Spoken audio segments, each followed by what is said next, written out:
అందుకని జగన్మోహన్ రెడ్డి దగ్గర నేర్చుకోవాల్సింది ఇవి, పవన్ కళ్యాణ్ దగ్గర నేర్చుకోవాల్సింది అది. పవన్ కళ్యాణ్కి క్లారిటీ ఉంది, క్లారిటీ లేనిది జగన్మోహన్ రెడ్డికి. పైగా 100% స్ట్రైక్ రేట్ అంటావు. అవును వచ్చింది అంటాడు, నువ్వెందుకు ఏడుస్తావు?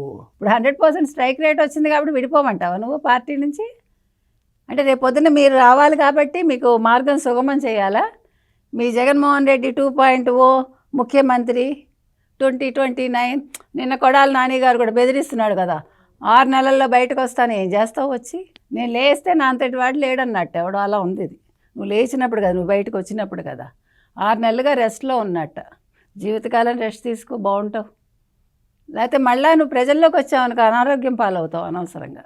అందుకని మీ సత్తా ఏంటి, మీ లెవెల్ ఏంటి, మిమ్మల్ని ప్రజలు ఎలా అనుకుంటున్నారు? నోరు పుచ్చుకు బతుకు ఊరి గంగాళమ్మ అన్నారు. అలాగా నోరు పుచ్చుకు బతుకుతానంటే ప్రజలు ఊరుకోరు, తాట తీస్తారు.